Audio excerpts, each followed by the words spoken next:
महेंद्र जी, भय प्रकट कृपाला दीन दयाला, लिस्ट प्रगति है। मैं उन सारे भाजपा के जो अभ्यर्थी थे इस लिस्ट में आने के लिए, उनके 6 महीने के अथक संघर्ष को प्रणाम करता हूं। हजारों किलोमीटर फॉर्च्यूनर रौंद दी, हजारों गुलदस्ते बांट दिए, हजारों डब्बे मिठाई के बट गए, तब जाके ये दिन आया है। नहीं, कैसे देख रहे हैं लिस्ट को? कई तो जिलों के ऐसे बेचारे थे जो बोले भैया कर्जा हो गया 6 महीने में, क्या करें, जाना भी जरूरी। हर बार हो जाता था कि मीटिंग हो गई, भाई साहब ने बुलाया है, क्या अब एक बार जाने का मतलब 20-25 हजार रुपए ठंडे। तो इसलिए मैंने कहा कि ये प्राकट्य दिवस उत्तर प्रदेश की भाजपा के राजनीतिक इतिहास में याद रखा जाएगा। मैन जी, नहीं देखिए, निश्चित रूप से बहुत ही प्रतीक्षा के बाद ये सूची आई है, लेकिन मुझे जो लगता है कि भारतीय जनता पार्टी ने खासकर जो सामाजिक समीकरण साधने की फिर से एक बार कोशिश की है जी, और वो इस पूरी सूची से साफ साफ दिखाई देता है। जिस प्रकार से जो अति पिछड़ा वर्ग है उसको, जैसा आपने भी चर्चा की, उसको प्रतिनिधित्व व्यापक स्तर पर दिया। कोई भी ऐसी जाति अति पिछड़ा वर्ग से नहीं है, चाहे कुर्मी, साक, मौर्य, निषाद और जो गैर जाटो जो दलित हैं, चाहे कोरी, पासी, उन सबको प्रतिनिधित्व दिया गया है। कोशिश की गई है कि जो पीडीए का फॉर्मूला लेके अखिलेश यादव ने भारतीय जनता पार्टी को 2024 के चुनाव की चुनौती दी थी, उसको किस तरीके से उससे व्यापक स्तर पे लड़ा जाए, और ये संगठन में साफ दिखाई देता है। मुझे लगता है आगे हम देखेंगे कि जो टिकटों का बंटवारा है उसमें भी ये जो जातीय समीकरण साधने की कोशिश की गई है, वो इन जातियों का प्रतिनिधित्व उसमें भी दिखाई देगा। तो मुझे लगता है कि देर आए दुरुस्त आए। लेकिन महेंद्र भाई एक सवाल मेरी छोटी सी बुद्धि में आ गया, पूछ ही लें फिर आगे चलें। अब आ गया सवाल तो पूछ जल लेना चाहिए, नहीं तो फिर मामला गड़बड़ होता। आपने कहा कि जातियों का संतुलन साधना था, मतलब अगर मान लीजिए कोई ऐसा डिश बनाना है जिसमें 2 घंटे लगने, तो फिर 2 ही घंटे लगेंगे, क्योंकि डिश ऐसी बनानी, ऐसा कुछ भाव लगा मुझे। मैं इसमें एक सवाल पूछना चाहता हूँ, एक उदाहरण देता हूँ कि मान लो नवाब सिंह नागर हैं, क्या? तो नवाब सिंह नागर आज के तो है नहीं। जब धर्मपाल जी स्कूल में पढ़ रहे होंगे तब वो नेतागिरी कर रहे थे क्या, नवाब सिंह नागर? आप समझ रहे हैं ना? तो ऐसा तो नहीं नवाब सिंह नागर विलुप्त थे, उनको ढूंढने में 6 महीने लग गए कि यहां गुजर को सेट करना है, नवाब सिंह नहीं मिल रहे, नहीं ना। नीरज सिंह को आना है तो सब जानते हैं नीरज सिंह को, नहीं।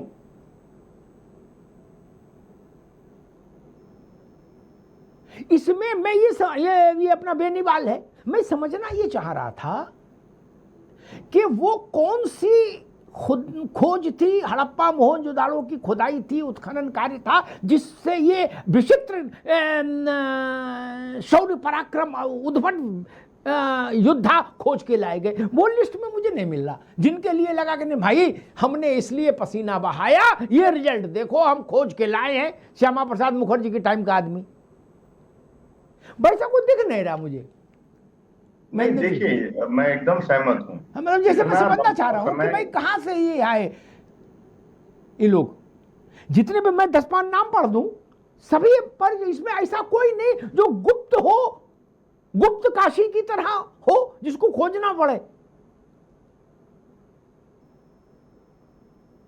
ऐसा तो कोई नहीं दिख रहा, सबको जानते हैं, सबको नेता जानते, सब नेता को जानते हैं। महेंद्र भाई, मैंने एक बार एक बहस में कहा था कि मैं इस बात से सहमत हूं कि ओपी सिंह की पार्टी कोहिनूर ढूंढ रही है, 6 महीना और ले लो, लेकिन फिर कोहिनूर दिखे तो। भाई हमने बिटिया की शादी लेट की, बोले क्यों भाई? ओपी सिंह ने पूछा क्यों नहीं कर रहे अग्निहोत्री की शादी? बोले भाई हम लड़का जरा अच्छा ढूंढ रहे। ठीक, फिर जब लड़का ढूंढ लेंगे तो ये पूछेंगे ना कि इन्हीं को ढूंढ रहे थे, ये तो पड़ोस में ही थे, चाहे जब कर लेते शादी। महेंद्र जी, ऐसा नहीं होता?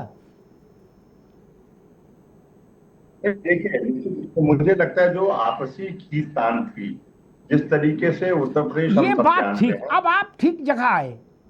अब आप ठीक जगह है। कोई कोहनूर नहीं ढूंढ रहा था। गुड्डू का नाम पप्पू को मंजूर नहीं, पप्पू का नाम अशोक को मंजूर नहीं, अशोक का नाम सुरेश को मंजूर नहीं। लड़ाई तो यही थी भैया। जाने कितनी लिस्टें बनी और फट गई। महेंद्र जी। हाँ, निश्चित मैं आपको सहमत हूँ, पूरी तरीके से सहमत हूँ कि जो उत्तर प्रदेश में जिस तरीके से एक बहुत ही आप कहें भारतीय जनता पार्टी का प्रतिष्ठा, भारतीय जनता पार्टी की चुनावी रणनीति, भारतीय जनता पार्टी की विचारधारा सब कुछ दांव पे है। और ऐसे में जो खींचतान थी वो प्रमुख कारण थी। ये सबको पता था कि इस लिस्ट में जो गैर यादव ओबीसीज हैं, जो गैर जाट और दलित हैं, उनको प्रतिनिधित्व मिलेगा, उनको प्रमुखता से प्रतिनिधित्व मिलेगा। लेकिन उनमें से किनको मिलेगा, इसको लेके खींचतान थी। इसके अलावा जो बाकी जातियां हैं उनको भी कर महेंद्र जी इसमें एक चीज मैं कहूंगा, फिर आगे चलूंगा।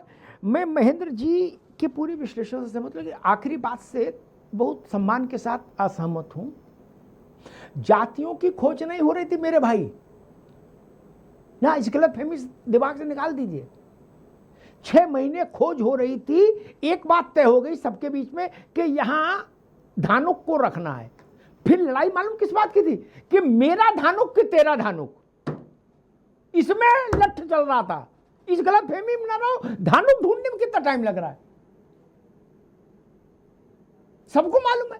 कितने नेता हैं धानुक, कितने गुर्जर, सबको पता है ना। कितने धीमर, कितने मल्लाह, कितने निषाद, सब जानते।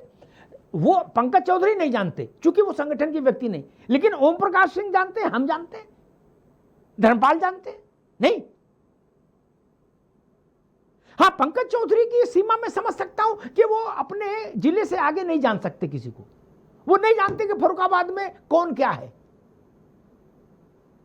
बांसगांव में कौन क्या है, वो नहीं जान पाएंगे। एटा इटावा हम कहीं खड़ा कर दो कि चलो स्टेशन तर, तो वो स्टेशन तो खुद नहीं जा पाएंगे, उनको कोई ले जाएगा।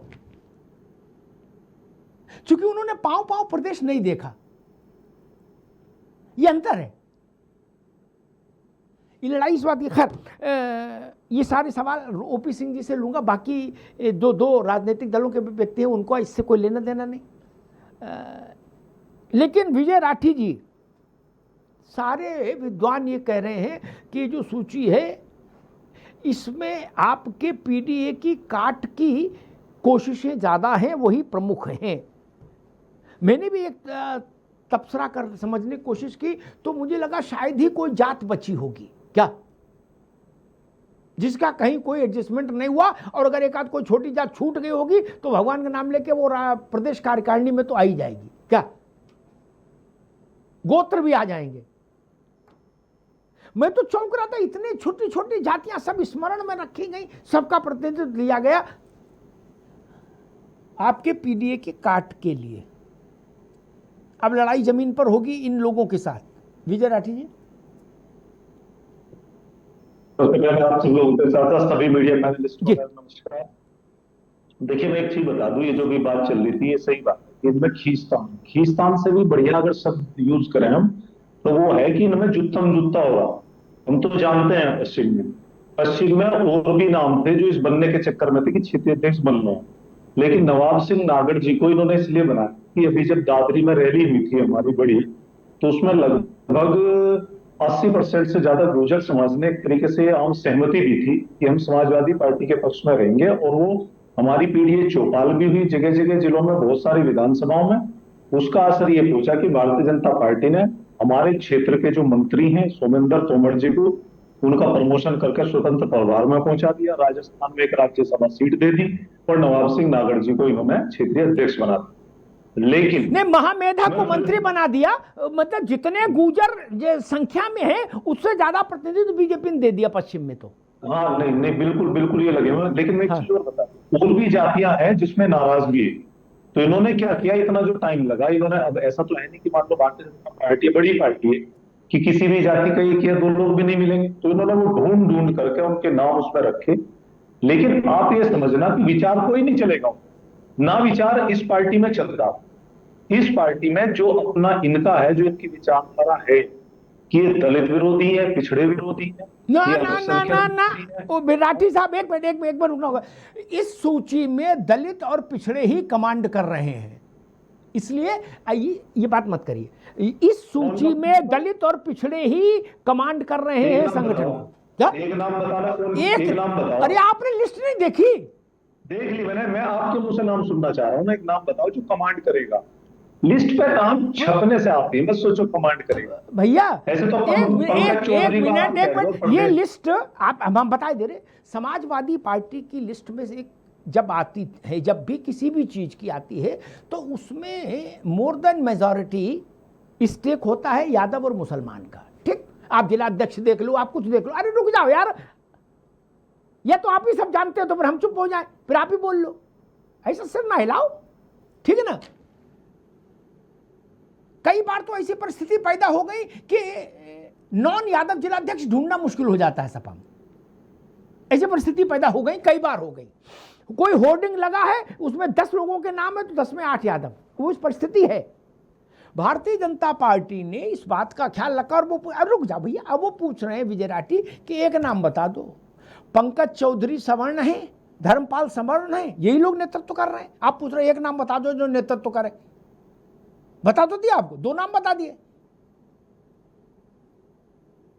या आप ये कह रहे हो कि मेरी जात जात है, भाजपा वालों की जात जात नहीं, ये तो नहीं चलेगा ना विजय राठी जी। उनकी बात मत करो, उनकी बात करो जो लीड लेकर के चलता। पहले मैं आपसे बता दूं, मेरठ, मुजफ्फरनगर, बागपत, गाजियाबाद, ये जितने भी आस पड़ोस के हैं, शामली, आप बताओ इन्हें यादव को उनसे जिलाध्यक्ष बना कर। और पुराने समय में कभी बने हो यहाँ तो जाट बनता, एक आधा तो मुस्लिम बनता। और एक चीज और भी है भैया विजय भाटी, एक चीज और भी है कि नवाब सिंह कम गुजर और आपके भाटी ज्यादा गुजर, ये भी नहीं चलेगा। ऐसा तो कोई थर्मामीटर लगा नहीं। ना ना ना ना ना, ये है थर्मामीटर ऐसे। आप ही देखो राजकुमार भाटी जी कैसे बोलते हैं हमारे, नवाब सिंह नागर साहब नहीं बोल पाएंगे। मैं तो जाट की लिए बात कर रहा हूँ। हमारे जाट के संजीव बालियान जी इधर से, इन्होंने जाटों का चेहरा, उन्होंने कोशिश करी बनने की, वो प्रदेश उपाध्यक्ष बनाए थे। जैसे उन्होंने घूमना शुरू किया अमरोहा में, उनके पर कतर के उन्हें क्षेत्र में पहुंचा दिया। भारतीय जनता पार्टी किसी जाति को ये नहीं मानती कि आप खुद से, तुम्हें वहां फ्रीडम नहीं है। हमारे यहाँ देखिए प्रदेश अध्यक्ष नरेश उत्तम पटेल जी जो पहले वाले थे, ठीक है विजय जी, ठीक है। मैं जरा रवि जी के पास चलूंगा। भारतीय जनता पार्टी और कांग्रेस में, दोनों दलों की बात कह रहा हूं, किसी एक जाति को वो फ्रीडम कभी मिल भी नहीं सकती जो सपा में मिल सकती है और बसपा में मिल सकती है। ये भी हिंदी में समझ लो, अंग्रेजी में नहीं बोल रहा हूं, हिंदी में बोल रहा हूं, सरल भाषा में समझो। वो रंगबाजी किसी एक जाति की कभी नहीं हो सकती, न भाजपा में न कांग्रेस में, जो सपा में हो सकती है या बसपा में हो सकती है। यह संभव ही नहीं विजय भाई, इसलिए ये तो मान के चलो, इसमें आपने कोई नई बात नहीं की। किसी भी जाति के नेता को उच्छृंखल होने और अमर्यादित होने तक की छूट संभव नहीं भाजपा और कांग्रेस राष्ट्रीय दलों में। ये खत्म हो जाएंगे जिस दिन ये ऐसा करने लगेंगे। आप कर सकते हो, आपका सारा खेल एक राज्य का है।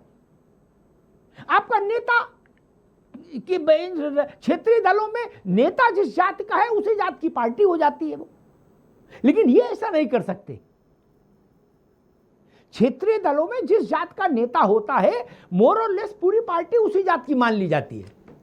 लेकिन ये सुविधा, ये लग्जरी कांग्रेस और भाजपा अफोर्ड नहीं कर सकते। रवि प्रताप जी गलत तो नहीं कह रहा? नहीं, आप बिल्कुल अक्षरशः सही। मैं 20 राज्यों के उदाहरण दे दूं, जिस जाति का नेता हुआ, मुखिया हुआ, उसी जात की पार्टी हो गई, उसी के सब सिस्टम में चल बैठे। लेकिन भाजपा और कांग्रेस जिस दिन ऐसा करेंगे उस दिन इनके लिए तो मुश्किल हो जाएगी, फिर इनका नेशनल कैरेक्टर ही खत्म हो जाएगा। रवि जी बिल्कुल, कोई भी राष्ट्रीय दल जिसका प्रतिनिधित्व 5-6 स्टेटों से बढ़ के आगे चला जाएगा, वो ये काम नहीं कर सकता। क्योंकि आप बेशक कुछ मनमाना करें, लेकिन वो बिहाइंड द कर्टेन होता है, सामने नहीं कर सकते। देखिए, मैं ये एक बड़ी जिम्मेदारी से बात कहना चाहूंगा अमिताभ जी, कि आपने अभी कहा, हम सुन रहे थे कि इतना बड़ी विश्व की पार्टी भारतीय जनता पार्टी, जिसके अध्यक्ष कभी डॉक्टर मुरली मनोहर जोशी, नितिन गडकरी जी और आडवाणी जी हुआ करते थे, वाजपेयी जी जैसे लोग, क्या 2-3 साल लगा दिए वो नितिन नवीन को ढूंढने में? 2-3 साल, वो 2-3 साल नितिन नवीन को ढूंढने में नहीं लगाए। वो फाइल नागपुर और दिल्ली में जब घूमती रही तो उस चुनाव में अहंकार के टकराव के कारण वो जाता रहा। जब बिहार में भाजपा का परचम बुलंद हुआ तो नागपुर डाउन हुआ और मनमानी थोप दिया गया। ये जान लीजिए, यहाँ पे चौधरी जी निश्चित रूप से उत्तर प्रदेश में इतने प्रभावी नहीं है जो पग पग प्रदेश को नापे। अमिताभ जी ने कहा कि उनको बांसगांव पता नहीं होगा, निश्चित पता नहीं होगा, निश्चित पता नहीं होगा, क्योंकि मैं नहीं जानता था। वो 4-5 बार तेल राहत रू कंपनी के मालिक थे, जीते थे। इनका नाम तो सुना था, मैं देवरिया का ही हूं, लेकिन मैं नितिन नवीन जी को नहीं सुना था। तो जब ये हुआ कि भाई आप प्रदेश का अध्यक्ष वो होगा जो सर हिलाए, इसकी हैसियत कैसे होगी कि ये मोदी जी के सामने और अमित शाह जी के सामने बोल पाए, तब ये कहा गया कि भाई प्रदेश में भी एक ऐसा आदमी चाहिए जो आदमी हमारा सर बिल्कुल ऊंचा रखे और जो कहें वही कहे, रबर का स्टैंप हो। तो उस रबर के स्टैंप पे ये चौधरी जी चुन लिए गए। अब जो बात हुई थी कि भाई इसमें जातिगत समीकरणों को भी कुछ साधना है, क्योंकि 27 में चुनाव में जाना है, और ये 27 का चुनाव नहीं है अमिताभ जी, मैं जो समझता हूं ये चुनाव है 2029 के पथ को प्रशस्त करेगा कि वह अश्वमेध यज्ञ का घोड़ा निर्बाध रूप से 29 तक चलेगा, या इसी अवध वो वाल्मीकि के शिष्य जो पुत्र थे लौकुश पकड़ लेंगे तो 29 में रुक जाएगा। तो ये सारा जो ताना बाना है, अमिताभ जी आप तो विद्वान और प्रबुद्ध हैं, अब आपसे मैं क्या बताऊं, हम लोग बहुत छोटे हैं आपके सामने। रवि जी, नारायण भी पुत्रों से हारे अवतार लेके आए क्या? राम की सारी शक्ति शौर्य सामर्थ्य को उनके पुत्रों ने बंधक कर लिया था, ये तो जान ही रहे हो आप। बिल्कुल जी। और देखिए, भगवान कृष्ण के पुत्र जो श्याम थे वो बेचारे मूसल में कूटे जाते, उनको भी कृष्ण नहीं समझा पाए। तो जो बात आई है अमिताभ जी, हमारे यहाँ तो दृष्टांत रहा है, लेकिन अब जो ये चोरी का प्रकरण निकला है अयोध्या में, ये इनके लिए एक बहुत बड़ा, ये जान लीजिए कि बहुत बड़ा इनके ऊपर एक दाग और कलंक लगा रहा है। क्योंकि पहली बार ऐसा हुआ है कि आप मजिस्ट्रेट की जांच करा रहे हैं, न्यायिक जांच नहीं करा रहे हैं, और न्यायिक जांच जब नहीं होगी, एफआईआर नहीं है, तो वो आपका ही अधिकारी है, आपका ही मुंसिफ है, आपका ही जांच है, मानेंगे नहीं मानेंगे, कितना प्रभावी होगा कुछ नहीं कर सकते। इनके संगठन से हमें कुछ भी लेना देना नहीं, संगठन चलाना पार्टी का काम है। हम इनसे कह रहे हैं कि भाई कम से कम मुद्दों पे लड़िए और देश को एक स्वच्छ राजनीति दीजिए। ठीक है रवि जी, अभी रुकना होगा।